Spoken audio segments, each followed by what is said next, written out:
Let's be honest for a second, because Apple's 2021 Worldwide Developers Conference was a bit of a letdown. If you, like me, were following the leaks about Apple possibly releasing some 14 and 16-inch MacBook Pro models with Apple Silicon, you must have been sorely disappointed when Apple didn't release any new hardware at WWDC. And look, I get it, WW has never really been a hardware-focused event. After all, it's called the Developer Conference, but there has been historically releases of hardware at Apple's WW events in the past few years. Think iMac Pro and Mac Pro, for example. But I think it's safe to say that this year, more than ever, we've learned that leaks are not to be used as purchasing guidelines, but more like entertainment, because at the end of the day, leaks are here to entertain us Apple enthusiasts and tech enthusiasts in general. Personally, I'm so glad that Apple didn't release any new MacBooks with the M1X chips at WW, because if they had, I wouldn't have this with me right now. This is the M1 MacBook Air, which was released in November 2020, and even though I'm buying this right now in June of 2021, this is giving me the same, if not better, excitement that I had when I first heard about Apple Silicon,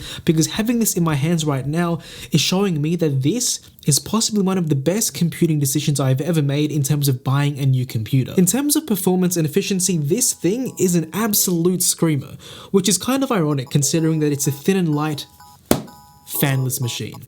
Let's get into it.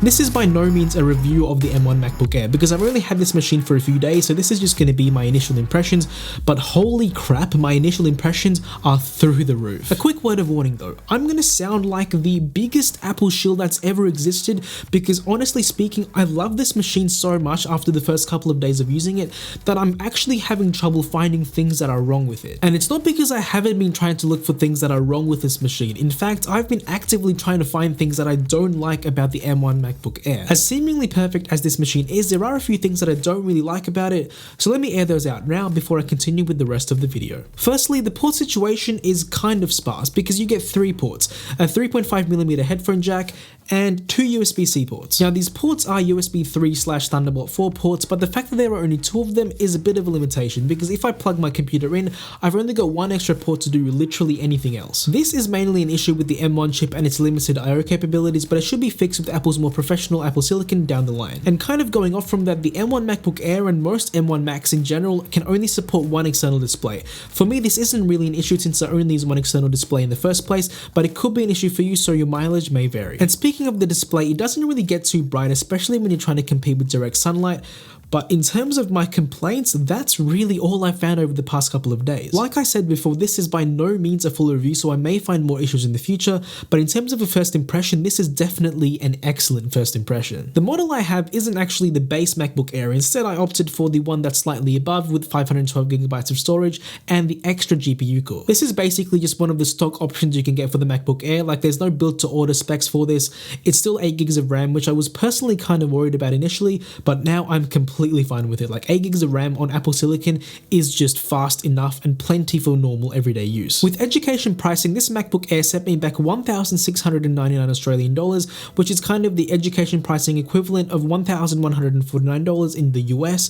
So it's not the cheapest laptop that Apple makes, and it's not the cheapest laptop in general, but I think it's really worth it, especially for me with the higher storage and that 1 extra GPU core, which may come in handy when it comes to photo and video editing. In terms of performance with the M1 chip, I knew for a fact that it was powerful. I've seen the videos, I've seen the reviews, I've seen the benchmarks. I knew for a fact that the M1 chip was just a different beast entirely, especially compared to its x86 counterparts. But it took me until buying an M1 Mac and seeing the performance with my own eyes with the machine in my hands to realize that the M1 chip is no joke at all. I get that the M1 chip isn't the most powerful chip in the world, like that's not what I'm trying to say, and I'm not trying to fool anyone or myself here, but you have to realize that the M1 chip is the worst Apple Silicon Mac chip that Apple will ever put inside a Mac. This thin and light MacBook Air, which costs less than half of what I paid for my 2018 MacBook Pro, which is sitting right behind me on the desk, outperforms that machine in every single aspect. The CPU of the M1 chip outperforms the CPU of my 2018 15-inch MacBook Pro,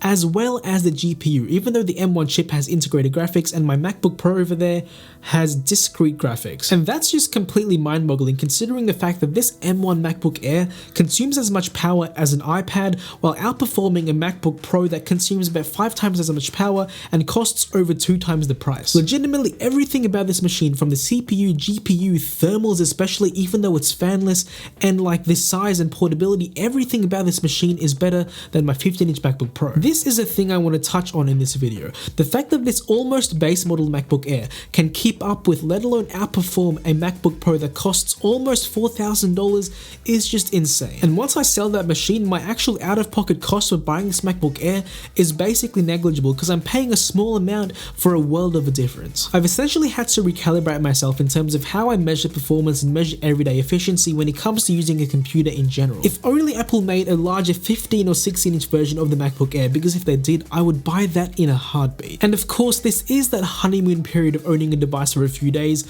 but basically my first impressions of the Apple Silicon MacBook Air and Apple Silicon in general are way above what I initially expected. Thank you so much for stopping by and watching this video. Make sure to like this video, leave a comment on anything you'd like me to do on this MacBook Air or anything you'd like me to test, and make sure to subscribe, and I'll catch you in the next one.